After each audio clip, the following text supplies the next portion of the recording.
Good morning everyone. Ito po ang inyong lingkod, si Pastor Welcamia po mula po dito sa Winnipeg, Manitoba, Canada para po sa ating pag-aaral ng salita ng Diyos ngayong umaga. Welcome po sa Tinig ng Pag-asa. Ang talata po na ating pag-aaralan ngayong umaga ay atin pong matatagpuan in the book of Proverbs chapter 14 verse 30. Ganito po ang sinasabi. A sound heart is the life of the flesh, but envy the rottenness of the bones. Pagpalain ng Diyos ang pagkabasa ng kanyang banal na salita na atin pong pagbubulayan. Good morning po Ate Ading Hinido, Kumaring Ami Santos, Ate Vanji Magnaye, kapatid na Marjorie Almasar, at Ate Marie Cruz, Ate Mirna Sinfuente, Paz Perez, kapatid na Lilia Esnor at Ate Heidi Mejia, Ate Nelia Ramos. Ito po yung mga talagang maaga nating mga kapatid na lagi po nating nakakasama sa gawain. Ate Felisa Reyes at Ate Ellen Gonzales, magandang umaga po sa inyo. Ang ating pong pag-aaral ay nakasentro ngayon sa tinatawag na inggit. Ito po yung isa sa malaking suliranin hindi lang ng mga hindi mananampalataya, kung hindi maging ng mga mananampalataya. Ano po ba yung definition ng salitang inggit or ng envy sa salitang Ingles? A simple definition of envy is to want what belongs to someone else. To want what belongs to someone else. Or a more thorough description of envy is a resentful, dissatisfied longing for another's possession, position, fortune, achievements, or success. Yan. Yung matinding pagnanasa sa bagay na hindi iyo. Ang tawag po doon ay inggit. At sabi ng Biblia, envy is an act of the flesh, the result of human sin. Dahil po sa kasalanan ng tao, kung mapapansin po ninyo sa hardin ng Eden, mula nang nagkasala ang tao, pumasok na ang pagkainggit. Ang unang pagpatay na ginawa ng Cain sa Abel ay bunga ng kanyang pagkainggit. Lahat po mga kapatid, halos ng mga pangunahing kilalang kasalanan ay naguugat sa pagkainggit. Kaya nga po ang linaw ng Biblia, a sound heart is the life of the flesh, but envy is the rottenness of the bones. Kabulukan daw po ng buto ang pagkainggit. Kaya nagbibigay ang Biblia ng napakalalim na pagpapahalaga sa pagiging payapa, kontento ng puso. Po, ang sabi nga po madalas ng kawikaan, contentment is heavily tied to envy. The envious person will never be content, and a content person will never or will not envy. Po, so mga kapatid, talakayin po natin ito. Yung envy and jealousy are closely related and sometimes used interchangeably sa Bible. Lalo na sa modern translation. Yung inggit at yung pagseselos, madalas po itong nagagamit sa Biblia, interchangeable. Pero magkaiba po ito.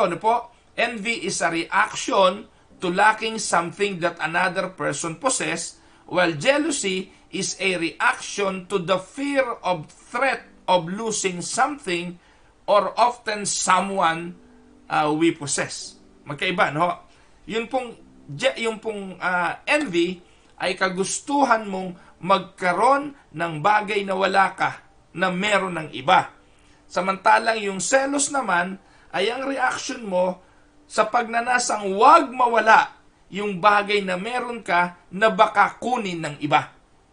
Yun po, no? Magkapatid halos, pero matindi po yan. Envy is the distress or resentment when we feel when others have what we have not. While jealousy is the sense of fear or suspicion we feel when what we have might be taken away. Yun po yun. Kaya, ang tanong, there is such a thing as godly jealousy. Meron ba nun? Sa Biblia po kasi 2 Corinthians chapter 11 verse 2, meron pong binabanggit doon, pero the Bible never speaks of envy in the good light.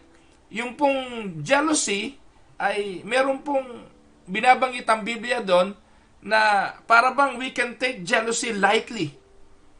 Pwede po siyang tanggapin natin na medyo mas lightly na hindi kasing bigat ng envy.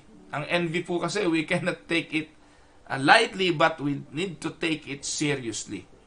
Nilalarawan po ng Bible ang inggit, ang envy as something that has devastating effect. Hindi po pwede na hindi ka magkakaroon ng pagkainggit na hindi maaapektuhan ang iyong buhay, pati ang iyong pananampalataya. Na kapag ito po ay iniwanan natin sa ating puso, the Bible says it will lead to spiritual, emotional, and physical death. Sabi ng Proverbs 14 verse 30, a heart of peace gives life to the body, but envy rots the bones. Can you imagine? Yun po yung ibang translation ng ating talata. Sa New Living Translation, ang sabi po, it is like a cancer in the bone. If you have envy, para kang may cancer sa buto. And in James chapter 3, verse 14 to 16, ano po ang sabi? We find this warning about sin of envy. Sabi po, but if you harbor bitter envy and selfish ambitions in your hearts, do not boast about or deny the truth. Ito po ang sabi, hindi daw. Actually, naniniwala po ako kapag ang tao, inggit, hindi naman niya na itatago ito eh. Lilitaw at lilitaw ang inggit sa kanyang mga conversation, sa kanyang mga salita. Because envy is an issue of the heart. Kung ano ang laman ng puso, yun po naman ang lahat lumalabas sa ating mga bibig. Sa John chapter 7 verse 14 hanggang 15, Jesus taught that purity and godliness comes from inside a person and not from external action. Kung ano man yung nangyayari sa labas, ito yung bunga ng nangyayari sa loob. And envy is one of many inward vices of the heart.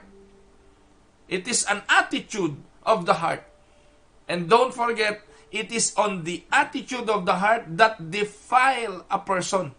It is what comes from the inside that defiles you. Meaning, ang nagpaparumi sa tao ay yung mga nanggagaling sa loob.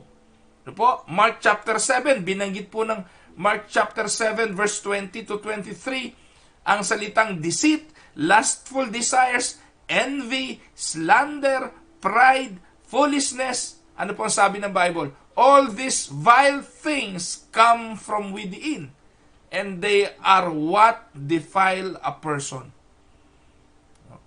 Magkakapatid, hindi po ba? Yung mga kasalanan yan. Deceit, pandaraya, lustful, ano ba yun?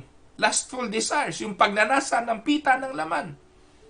Kasunod na nun, envy, pagkainggit, slander, paninirang puri, pride, pagkamayabang, at foolishness, pagkahibang. Lahat po ng ito, mga kapatid, ay nakapagpaparumi sa tao. Sabi po ng Biblia, 1 Corinthians chapter 13 verse 4, love does not envy. Kaya yung pag-ibig, mga kapatid, ay walang halong pagkainggit.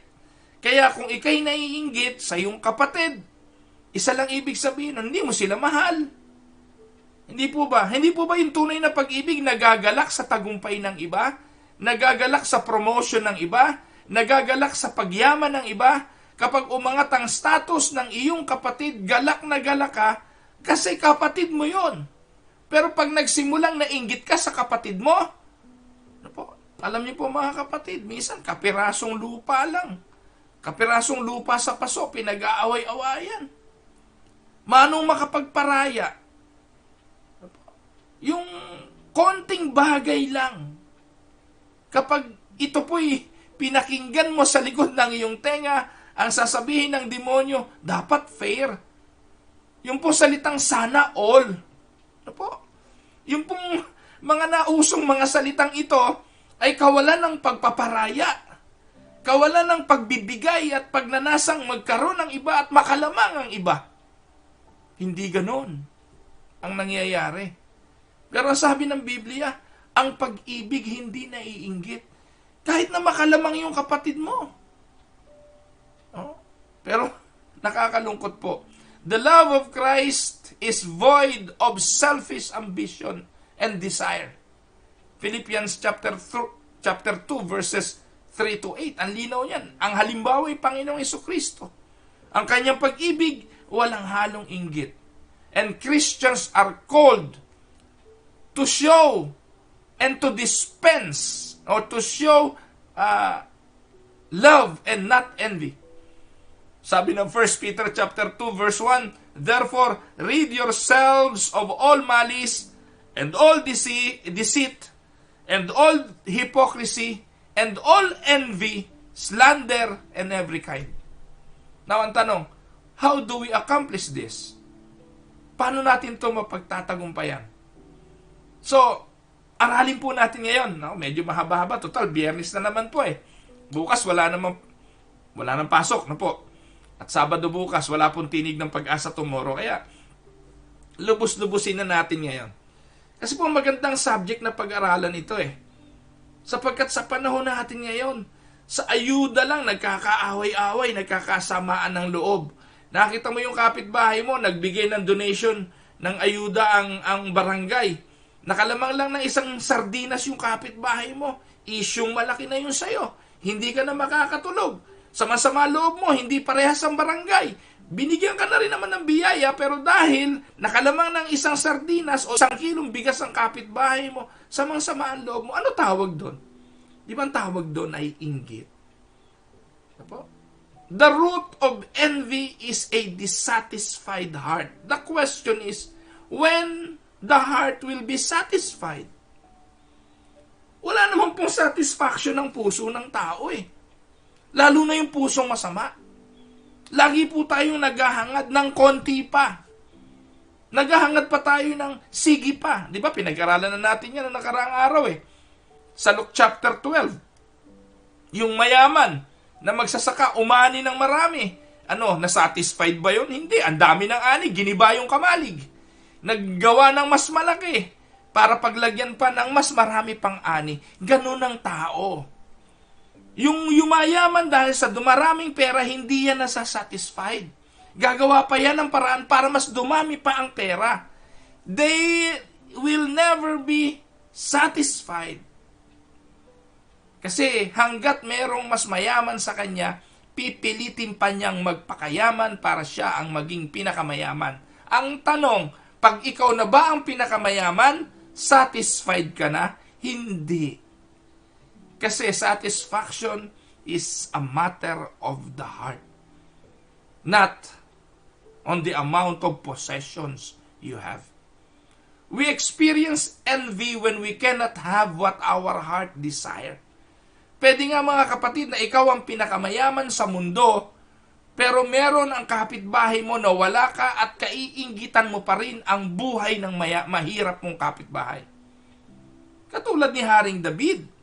Nasa kanya na ang lahat. Nasa kanya na ang lahat ng gusto niyang kunin, asawa, babae, kung ano man ang gusto niya. Pero bakit yung asawa ni Uriah ang kanya pang kinuha? Kasi wala siya ng ganong klase ng asawa. At yun ay bunga ng kanyang pagkainggit na umabot sa pagnanasa sa pita ng laman. We have not yet learned the secret of contentment, of delighting ourselves in the Lord. That is always the challenge of the Bible. Delight yourself in the Lord and be content.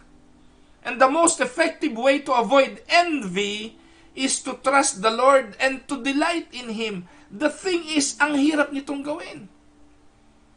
Kasi ang kasiyahan natin, hindi naman sa Panginoon eh.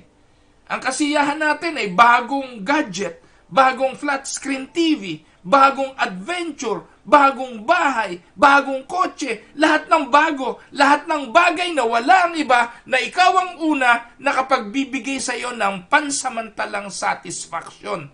Ang tanong, pag may bago na naman dumating, eto na naman po ang pagnanasa at ang tawag doon, envy. Gusto mong ikaw ang una at kapag naunahan ka ng iba, doon papasok ang inggit. Kaya delikado yung attitude na yan eh. Kahit ikaw ang pinakamayaman, tandaan mo, kung meron kang kapangyarihan na bumili ng lahat ng bagay, ma-acquire ang lahat ng bagay, pero meron kang inggit sa iyong puso, magpapahamak ka ng tao at ipapahamak mo ang sarili mo. Dahil gagawin mo ang lahat, makuha lang ang bagay na wala ka, na meron ng iba. Sabi ng Psalms 37 verse 3 to 6, trust in the Lord and do good. Dwell in the land and enjoy safe pasture. Take delight in the Lord and He will give you the desires of your heart. Commit your way to the Lord, trust in Him, and He will do this. Ano yung gagawin ng Diyos?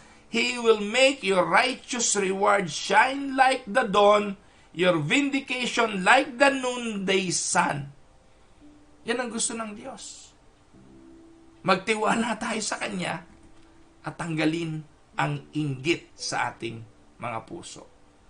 So, kailangan po natin yan. Let's take a break. It's time to also break free from the snare of envy. Palayain natin ang ating mga sarili. Ngayon, Pastor, meron ka bang maipapayo, Pastor Kamya, para wag tayong mainggit?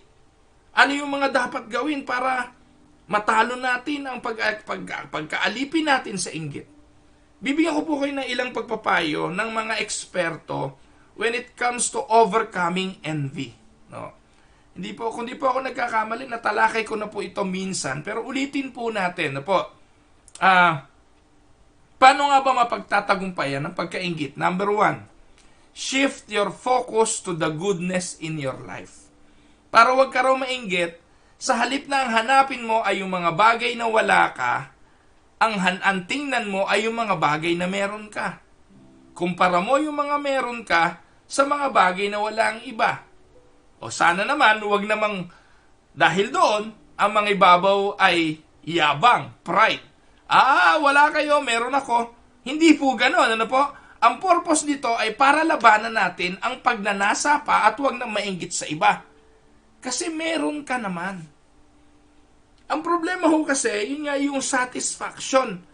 Nakakapanood ka naman ng television sa isang 40 inches television flat screen. Pero nabalitaan mo lang kasi yung kapitbahay mo bumili ng 65 inches. Doon ngayon papasok yung problema ng pagkainggit. Hoy, sana gusto ko rin yon.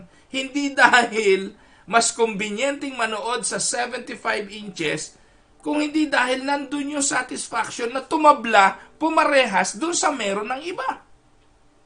So ano daw pong gagawin para mapaglabanan yon? Mag-shift ang focus mo sa mga kabutihan na meron ka sa buhay.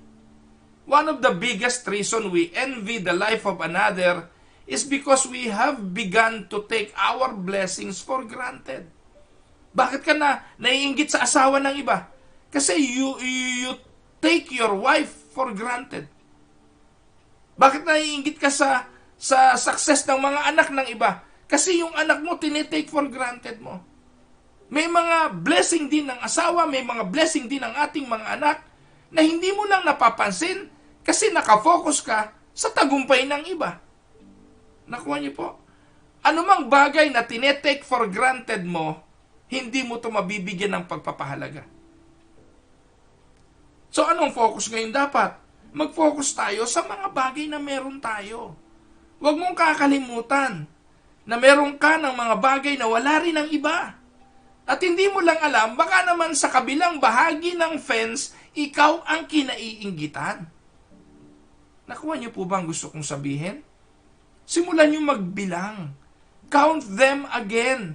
Count you are talented. You are gifted. You are cared for. You are unique. Your life is too valuable to live like everyone else. Nakuha niyo po? You have countless reasons to be grateful for the life you have been given. Always remind yourself about that.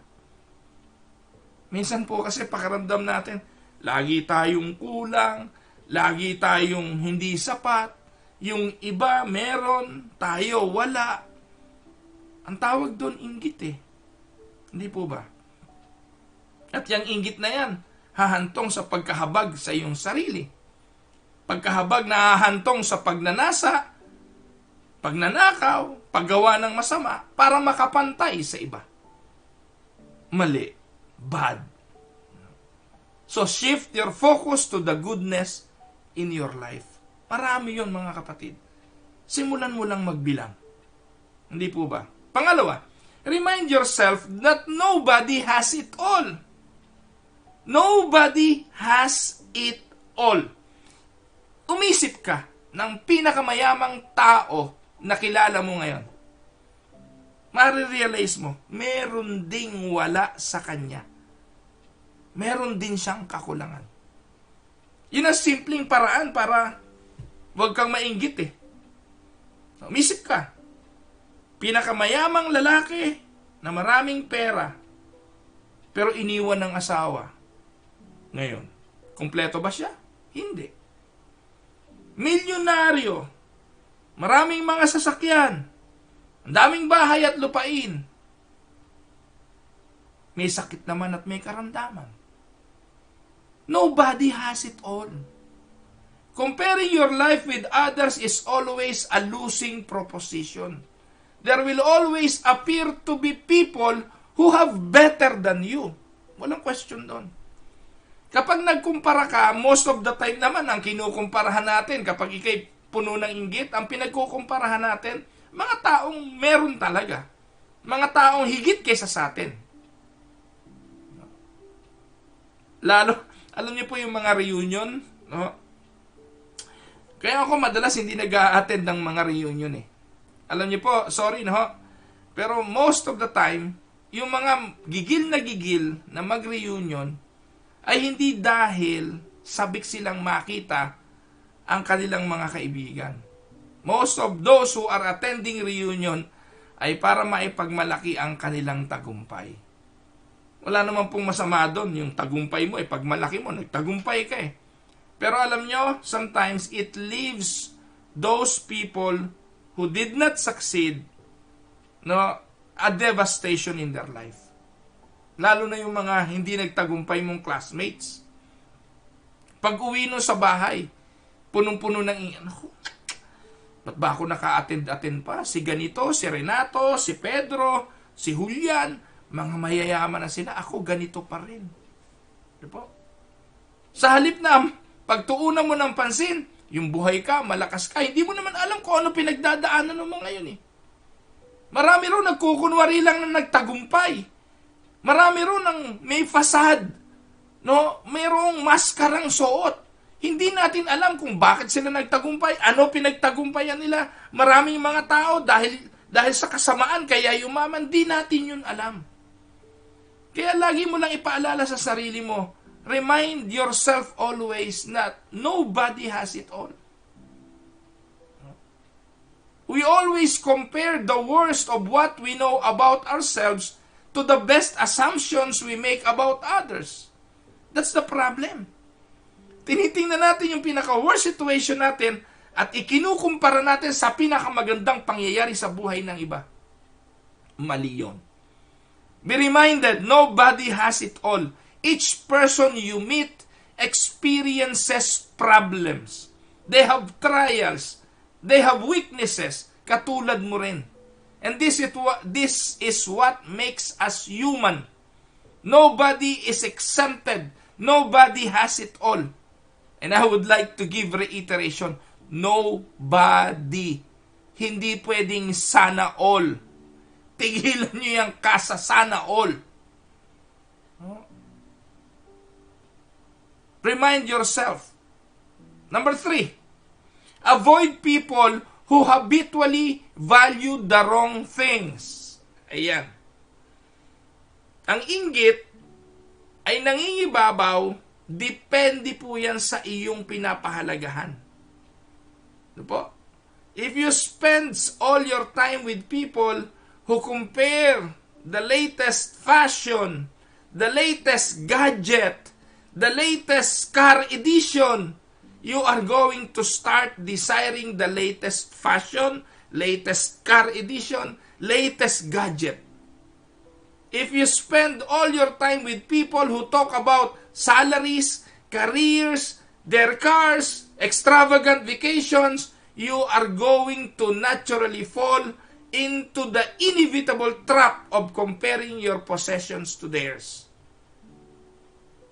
Pag uwi mo ng bahay, sasabihin mo sa asawa mo, kung ikaw ay babae, honey, yung mga kaibigan ko nakapunta na ng Europe. No? Tayo, tagal-tagal na natin dito sa Canada, wala pa tayo napupuntahan. Dito pa lang tayo paikot-ikot. Lapit-lapit ng Amerika, di tayo nakakapunta. Pero hindi mo naman alam, yung punta ng punta sa Amerika, utang lang ng utang ang ginagamit nun. Credit card lang ginagamit nun.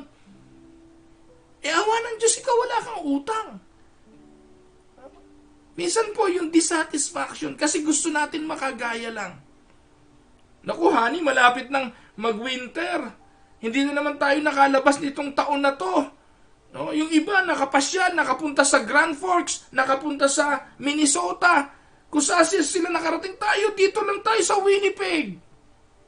Ano naman, at least, wala kang utang. Wala kang COVID. Kasi yung pasyal ng pasyal, gala ng gala, ayun, may COVID ngayon. So, sa halip na, ang lagi mong sasamahan ay yung mga taong lagi na lang ang pinapahalagahan ay pasyal, pinapahalagahan ay gala, pinapahalagahan ay shopping. Mabuti pang i-avoid mo yung mga taong yun. At samahan mo yung mga taong ang pinapahalagahan ay ang pamilya. Ang pinapahalagahan ay ang relasyon. Ang pinapahalagahan ay ang mga bagay na espiritual.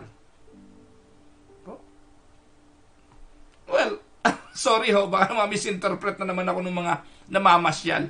Wala po akong, bahala kayo. Kayong may desisyon kung saan nyo gustong pumasyal. Pero I'm talking with you na ang inyong mga kaibigan, circle of influence, ay wala nang inisip kundi ang mga bagay na material. Avoid them. Ano po? Kung ang lagi na lang usapan yung mga latest na ganito, latest na ganon, no? Pagdating ng araw, maiinggit ka. You will compare yourself to them. No? There are far more important things to pursue. Yun ang hanapin mo. Remove yourself from the conversation or relationship if necessary. Hindi yan healthy. Yun ang pangatlo. Pangapat, spend time with grateful people. Nakuha niyo po, pag may iniwanan kayong relasyon na toxic, humanap kayo ng relationship na healthy. At ang mga healthy relationship na pwede mong samahan ay yung mga taong mapagpasalamat.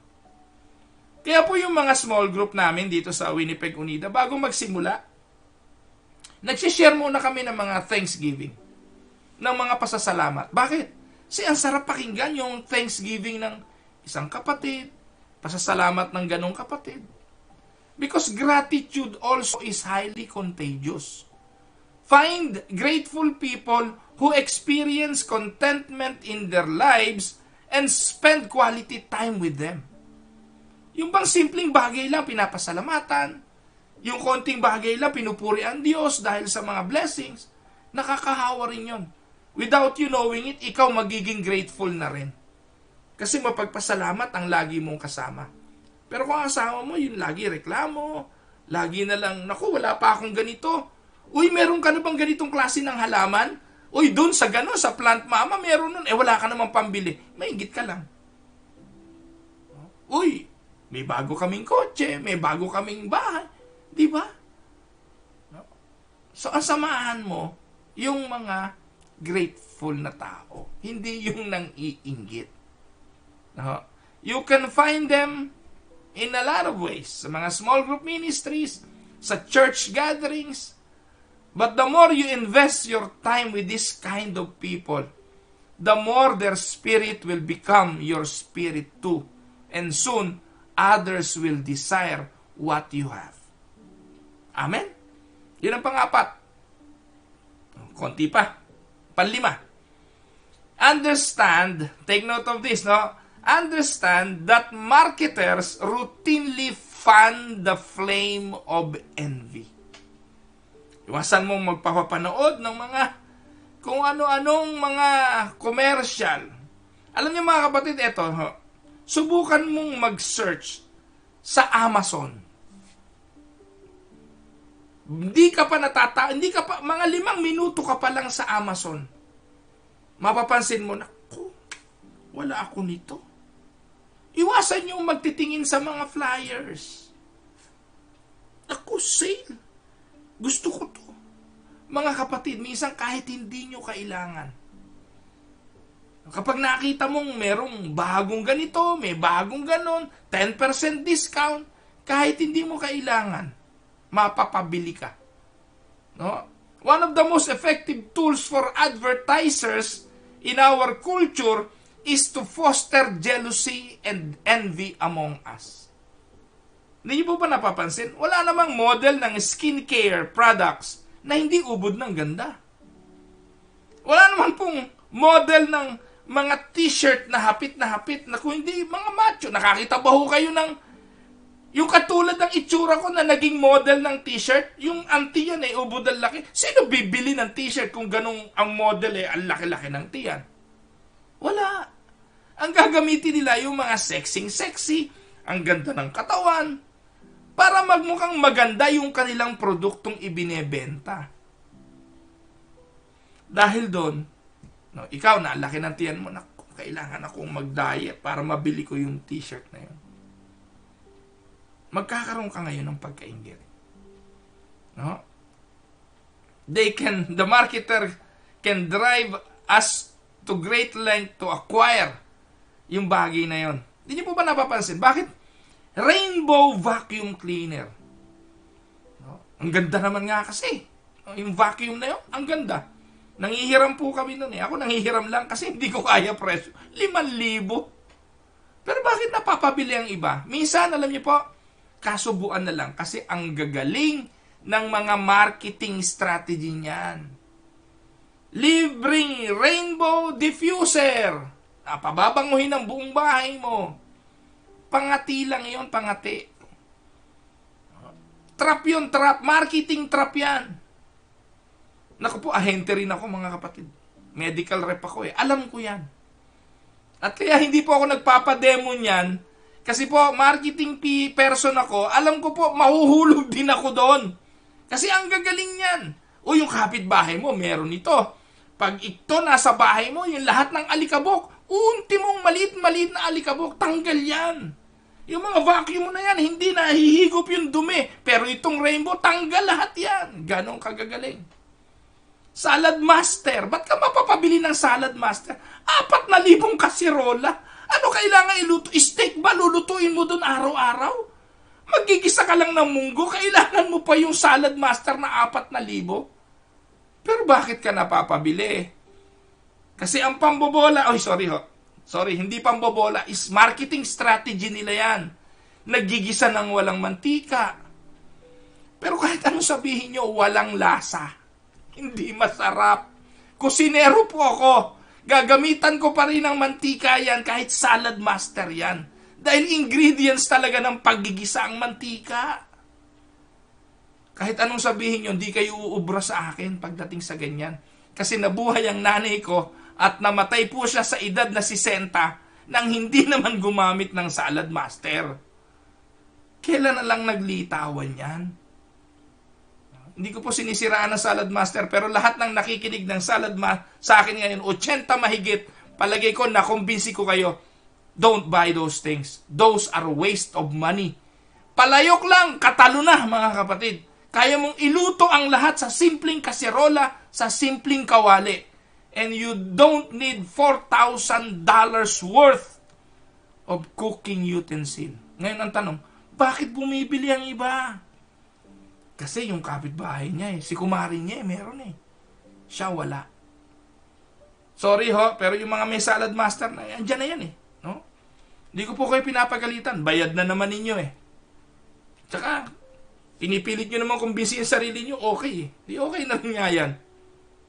Pero ito po ang trabaho talaga ng mga marketing people. Amen? Talagang pinapaypayan yung inggit. Pinapaypayan yung, sige pa, kailangan mo to kumari. Naku, bumili ka nito, sexy ka. Bumili ka nito, kikinis ang balat mo. Kaya yung iba, they go the extra mile, nagpapasaksak, nagpapa-inject, para lumaki yung ganito, kuminis yung ganon. Dahil sa inggit. Ang mga modelo, mga kapatid na ginagamit dito, hindi naman sila nagkaganon dahil doon sa produkto. Ganon na sila dati. Sila lang ang kinuhang endorser dahil tugma sila sa produktong kanilang gustong ibenta. Yun.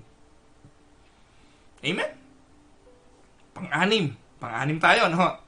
Celebrate the success of others. Itong importante, para mapagtagumpayan mo yung inggit, magalak ka sa tagumpay ng iba. Genuinely, and practically, rejoice in the fortune of others. When somebody receives something that you desire, be happy for them. Pero hindi ganun eh. Dalawa kayo ng kumpare mo na nag-apply sa posisyon sa trabaho. Natanggap siya, hindi ikaw. Anong damdamin mo? Mas magaling ako dyan eh. Sisiraan mo si kumpare mo. O kaya hindi mo susuportahan. Nangyayari to sa workplace, nangyayari to sa simbahan. Alam niyo po ba mga kapatid, yung mga eleksyon sa loob ng simbahan, madalas yan ay pinagmumula ng away at kaguluhan. Kasi yung iba dyan, ayaw kunwari sa posisyon, pero pag may na-elect na iba doon sa posisyon, naiinggit sila. Dapat siya ang nandun. Nakuha niyo po ba? Manong magalak na lang tayo sa tagumpay ng iba.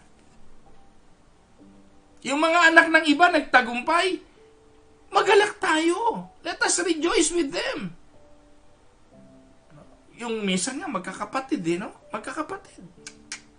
Ako po mga kapatid, personally, wala po akong dalangin, kundi yung mga kapatid ko, sana magtagumpay sa buhay. Sana maabot nila yung kanilang mga pangarap. Umasenso sila. Yun ay laging laman ng aking mga panalangin. Pero ibang mga kapatid, nalulungkot po ako kasi alam ko, nakikita ko yung iba. Pag nangyayari yung downfall ng ibang kapatid, natutuwa pa eh. Kasi yung mga hipag, yung mga manugang, yung mga bilas, yung mga, di ba, ganun, inggitan. Meron po akong kilalang pamilya, ang saya-saya ng magkakapatid eh, dahil lang sa mga manugang, dahil lang sa mga hipag, nag-away-away sila. Yung magkakapatid, walang problema, pero yung kanilang mga asawa, yun ang nag-iinggitan. Pagandahan ng bahay, pagandahan ng kotse. Makikita mo sa Facebook, naglaladlad ng mga pera, pinopost pa sa Facebook para ipakita na mas mayaman sila. Para inggitin yung ibang mga kapatid. Nakaw, mga kapatid, huwag ganon. Magalak tayo sa tagumpay ng iba. Stop viewing life as competition. Joy is not a finite resource. And the moment you learn to experience happiness in others, joy is the day you take a huge step. No, that is a day you take a huge step to overcoming envy. When you start seeing happiness of people as part of your joy. Hirap mag-English. Kapag tiningnan mo ang kagalakan ng iba as bahagi, ang tagumpay ng iba as bahagi ng iyong kagalakan, that is the first step na nagtatagumpay ka na sa inggit. Yung mga pastor na nagtatagumpay, magala ka. Magala ka doon sa mga pastor na lumalago ang ministeryo. Huwag ka mainggit. Tinrabaho niya yun eh. Kung ikaw, nandun ka pa rin sa ang miyembro mo, ilan-ilan, naghihikahos. Tingnan mo sarili mo, baka naman hindi ka talaga tinawag bilang pastor. Tapos inggit na inggit ka doon sa iba, galit na galit ka doon sa nagtatagumpay. Huwag ganon. Celebrate mo yung success ng iba, kasi yung success ng ibang church, tagumpay ng kingdom of God. Nakuha niyo po. Pastor, huwag iinggitero. Masama yan. At panghuli, ito na po panghuli na ito. Be generous. Even if you have to force yourself into it at first, make generosity an essential habit in your life. Yung mga taong mapagbigay, hindi yan inggitero. Give your time, give your finances, give your abilities, give your talents and your skills. It will help you overcome envy. Volunteer your life to a community, support a cause, any cause that promotes goodness, and get your hands dirty. That will enable you to overcome envy. And as you begin to spend more time, more energy with those who have less fortunate than you, the more you will find fulfillment and meaning. And when you do, the allure of another person's life will quickly fade away. Basta nakafocus ka sa pagdamay, sa pagtulong, lalo na dun sa mga less fortunate than you are, makikita mo, hindi ka na maiinggit sa iba. You will become satisfied. Amen? Ayan, nako, mahigit. Kulang-kulang 1 oras. Anyway, bukas naman po ay wala naman tayong tinig ng pag-asa. So sa Monday na po ulit tayo magkikita-kita, mga kapilas, mga kapatid, mga kaibigan. I hope pinagpala po kayo ng ating pag-aaral. Tanggalin natin ang inggit. Walang kwenta yan. No? Yung sana all, hindi naman mangyayari yan. Hanggat nandito tayo sa mundo, walang sana all. So, dulog tayo sa Panginoon, tayo po'y manalangin. Sama po natin sa prayers ang marami po tayong prayer request na atin pong pagtutulong-tulungang ilapit sa Panginoon. Una po, isama po natin sa prayer ang amin pong mahal na pastor sa Grand Prairie, ang Pastor John Ocol. Mga kapatid, alam niyo po yung kanyang sitwasyon. No? Before, nagkaroon po siya ng problema sa kanyang kalusugan. Nagkakaroon po ng recurrence. Patuloy po natin siyang isama sa prayer. Kailangan po ni Pastor John ay paglakas ng kanyang immune system. Kaya po, sana po yung mga kapatiran ng Grand Prairie, ito ang aking pakiusap. Suportahan po natin ang ating pastor sa ministeryo. Alisan po muna natin siya ng mga bagay na makapagbibigay ng stress sa kanyang buhay.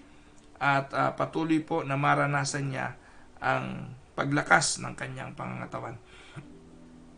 Patuloy pong panalangin para po sa sambahayan ng kapatid na Lulu at Vincula. Ang kapatid na Lulu po ay pumanaw na.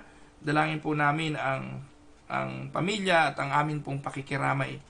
Asawa po ng pinsan ko or tiyuhin. Pwedeng pinsan, pwedeng tiyuhin. Si kapatid na Lulu, sana po ay ang kapayapaan ng Diyos ang maranasan ng pamilya. Ganon din po ang pamilya ni Ate Heidi Mejia, ang kanyang pamangkin na si Epoy, si Romel at si Mark at si Nanay Nene. Sana po ang patuloy na pagpapala ng Diyos ang maranasan. Ang kapatid na Egay Cuadra at ang tatay Clarito Cuadra, dalangin po natin. Patuloy pong pag-iingat, kalusugan kay Pinsan Oji Ramos, kay Ate Mayet Rodriguez, kay Debbie Bernabe, kay Ate Tessie Chu, kay Ate Mayra Paredes at kay Kuya M.A. Paredes sa kanilang mga sambahayan. Patuloy na kalusugan kay Lolo Abe, kay Jules Masalunga, kay Jonah Adaw, kay Kakang Lole Atanasio, kay Tatay David Marasigan, kay Kuya Bobby Marasigan, kay Nanay Puste, Nanay Tateng, Nanay Elong, Nanay Engay, Nanay Honor, Nanay Elisa, Nanay Loli Truperto, Nanay Iyeng, Tatay Bitoy at Nanay Anchang Rodriguez, Kuya Ikoy at Igaying Ramos, Tatay Eleno at Nanay Pasing Silya. Sa pagpanaw po ni Ate Galo, ang kapayapaan ng patuloy na maranasan ng pamilya Silya. Ang pamilya po ni Ate Ellen Estopase, si Kuya Joji at ang kanilang pamilya, ganun din ang mga ina at ama ni Ate Ellen, si Tatay Conrado at Ate Nita Hinido. Ang mga mahal sa buhay ni Ney Garcia sa Pilipinas at ang kanyang nanay at ang kanyang tatay, si Nanay Dadeng at si Tatay Omar. Ang pamilya po ni Nanay Hema de Castro, si Ate Lita Cadabedo, Ate Elvie Paredes, si Kuya Pedro De Castro, ang buong sambahayan ng mga De Castro. Pagpalain po nawa kayo ng Panginoon.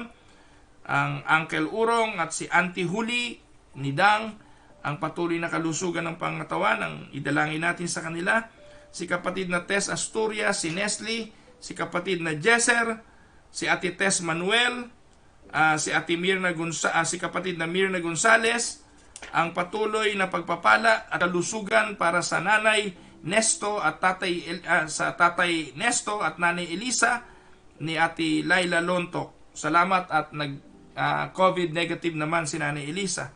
Patuloy na kalusugan ni Ate Maricruz at ng kanyang sambahayan, lalo na yung kanyang tuhod. Ganon din po ang patuloy na recovery ni Ariana na anak ni Lee Asturias Hodril, ang pamangkin ni Kuya Bert Castillo na si Felix, si Kuya Boyet Sanchez, si kapatid na Sidluc Reyes, kagalingan at kalakasan, ang hiling ni Tess Castillo. Ang patuloy na pagpapala ng Diyos sa buhay ni Kuya Ben at ni Ate Evelyn Cameros at ng kanilang anak na si Chris. Patuloy na kalusugan, kagalingan ni Ate Ellen Gonzales at ni Ate Evelyn Advincula. Sana po ang Diyos ang patuloy na mag-provide ng kalusugan, pangangailangang katugunan sa pangangailangang pinansyal. Si Nanay Felina Alberto, dalangin ni kapatid na Lani Tuligan ang patuloy na kagalingan. Ganon din po ang prayer request ni kapatid na Tetey Silya sa kanyang mga anak at manugang at apo. Patuloy na recovery ni Ate Ason Alcantara, pagpatnubay ng Diyos sa pamilya ni Ate Mirna Sinfuente, kay Kuya Nestor, si Ayi at si Memey. Patuloy pong aliw ng Diyos sa pamilya ni kapatid na Alexa Magtasa dahil sa pagpanaw ng kanyang nanay. Dalangin po natin ang kapayapaan ng Diyos ang kanilang maranasan. Patuloy na pag-iingat sa mag-asawa ni Marjorie Almasar, kalakasan sa kanilang hanap buhay at ganun din para sa kanilang mga mahal sa buhay. Sana maayos na rin ang dokumento ni Marivi Frias, kalakasan ng pangangatawan para kay Maricar at ganun din kay Nanay Nene Enriquez. Patuloy na kalakasan at kagalingan kay Nanay Oleng Purifikasyon, dalangin po ito ni Nanay Belen Olaes. At spiritual growth, protection ng pamilya para naman kay Ate Ruby at Danny Bilang. Ganun din po, patuloy na panalangin para kay Aline Trinidad at kay Pastor Edu Samaniego sa patuloy na pagpapala ng Diyos sa kanyang kalusugan at ganoon din para siya ay magkaroon ng masarap na pagtulog. Dinadalangin din namin ang ama ni kapatid na Mamay, sana po ay ang kagalingan ang kanyang patuloy na maranasan. At ang mga kapatiran sa aristokrat, no, si Mamay, si Tita May, at si Brother Dong Kalunya, ang pagpapala ng Diyos ang patuloy niyong maranasan. Pwede po bang sama-sama tayong dumulog sa Panginoon at ang atin pong mga prayer requests, patuloy po nating isama sa Diyos. Yung ilan po ay nasa mga comment na nais ko pong summary natin sa prayer. Si kapatid na Sani Tibayan, yung kanyang masarap na pagtulog, sana po ay patuloy niyang maranasan at patuloy niyang taglayin ang kapayapaan ng ating Panginoon. Tayo po'y dumulog sa Panginoon. Amang makapangyarihan, narinig mo po ang marami naming hiling, iba't ibang kahilingan mula sa iyong mga anak. Ang amin pong samo, kung hindi naman labag sa iyo, sa iyong kalooban, ang mga request na ito, pwede po bang paglambingan ka namin, Ama, na ibigay mo po ang mga kahilingan ito. Pero Ama, ang amin pong ninanais ay yung kalooban mo ang masunod. Kasi hindi naman po namin alam kung ang kahilingan namin ay makakabuti para sa amin, kung ito'y magiging pagpapala sa amin, o kung ito'y makakasama. Tanging ikaw lang ang nakakaalam nun. Ang hiling po namin, iiwas mo kami sa mga bagay na masama at mangyari lagi ang mabuti mong kalooban sa aming mga buhay. I am also praying for my children, Lord. Nagsisipag-aral po sila. Sisimula na ang pasukan sa Monday. Yung iba po ay nagsisipag-aral na. Si Yenyen, yung kanyang pag-aaral. Si Reb, ganun din po sa pagpasok niya sa Monday. At si Ru, Ingatan mo po ang mga anak ko, ganun din po ang aking may bahay. Patuloy mo po siyang samahan sa kanyang complete recovery. Pagpalain mo po ang bawat pamilya na nakikinig ngayon. Sa iyo po namin iniaasa ang lahat ng ito at nagtitiwala na hindi ka naman po nagkakamali sa mga plano at layunin mo sa aming buhay. Maraming pong salamat sa iyo ang papuri sa pangalan ng aming Panginoong Hesus. Amen and amen. Magandang araw kapatid na Marivi Frias, Ate Agi Victa, magandang morning sa iyo. Kay Joan at kay Ona Basalyahe, pagpalain kayo ng Panginoon. Kay kapatid na Raquel Bayot, magandang araw po. Kay Angelica Esguera, ayan, magandang araw, welcome sa Tinig ng Pag-asa, Angelica, si Tintin Esguera. Ate May, or si Pastor L, hindi ko alam si magandang umaga sa inyo. Pastor Ombi Lontok, magandang araw Pastor. Kuya Eddie Boy Sauler, good morning po. Ate Nelia Ramos, magandang araw po. Kuya Rodante Kerbin, Ate Telly Hernandez, kapatid na Darren and Marles Sakdalan, Kuya Dol Paredes, magandang araw po. Salamat po sa inyong patuloy na pakikinig. Kay Pinsan Arlene Ropeta, pagpalain kayo ng Panginoon. Kay Naldi Caldo, magandang araw. Magandang gabi pala sa inyo dyan.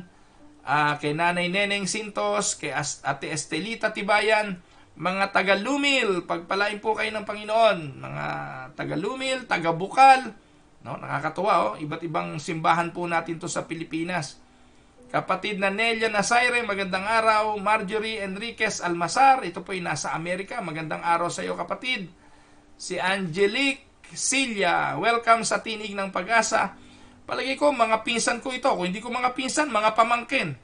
Kasi pamilya at vincula, ito po ay palagi ko kay Kakang Matias at kay Nanay, ay kay Lola. Ulyanin na ako. Kapatid ng aking Itang Gabino. Inang Densya, ayan. Si Kakang Matias, tawag ko doon Kaka, kasi pinsan buo ng tatay ko yon sa Paredes.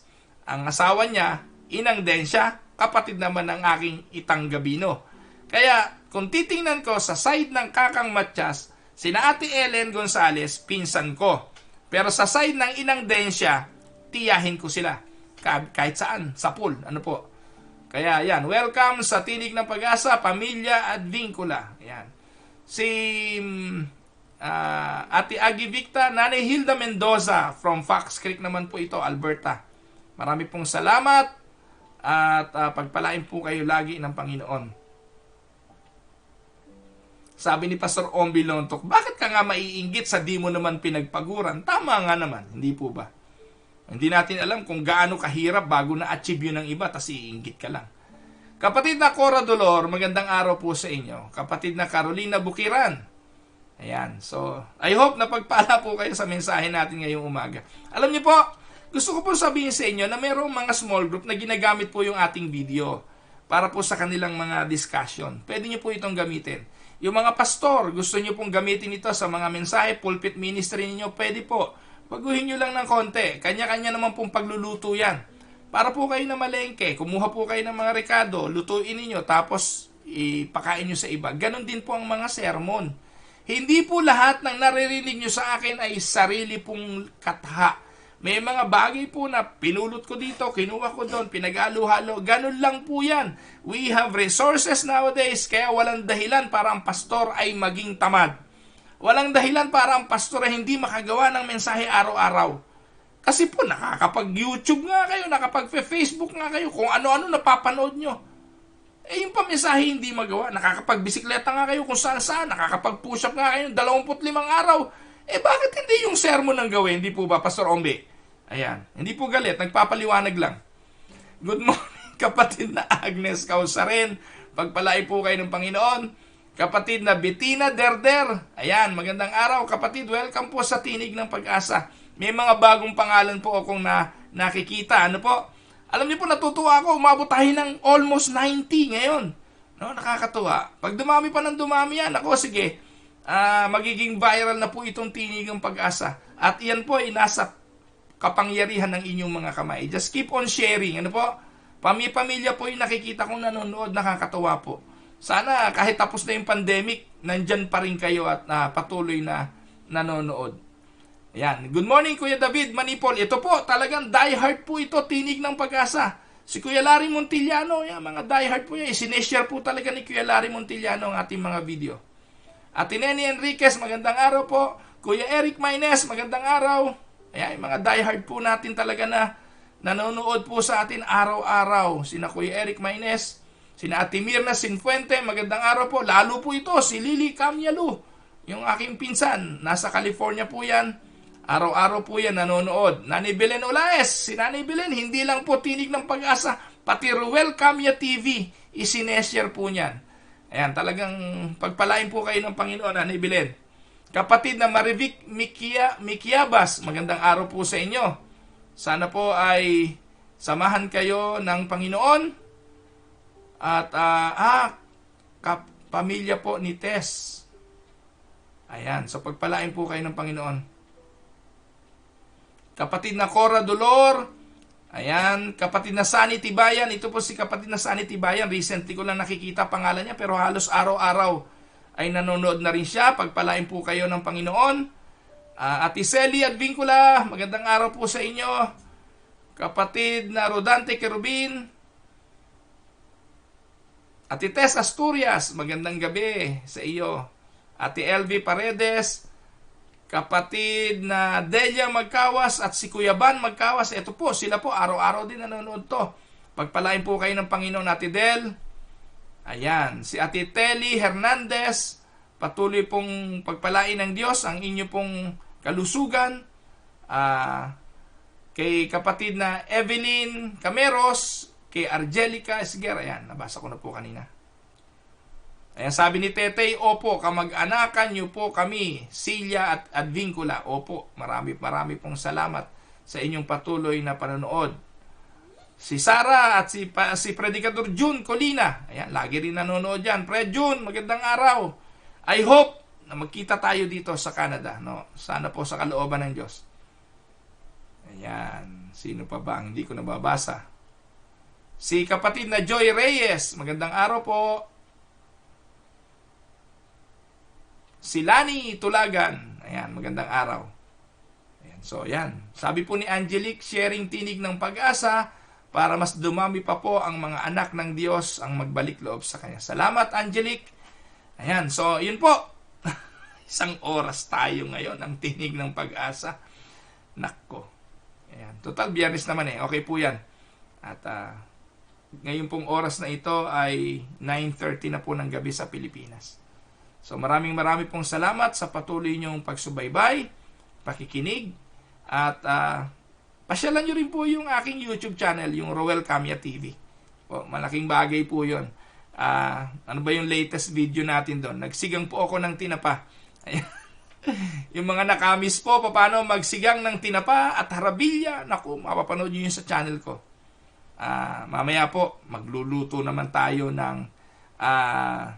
lutong palaka. Ayan. So, marami ko kasing harabilya ngayon, kaya sinasamantala ko po yung mga lutong nakasanayan natin nung araw. Siguro yung iba hindi alam yung lutong yun. Pero panoorin nyo po yun sa Ruel Camya TV. Mamaya po magluluto tayo ng lutong palaka. No? So again, maraming salamat. Ito po ang inyong lingkod, Sir Pastor Ruel Camya, para po sa Tinig ng Pag-asa. God bless everyone. See you Monday.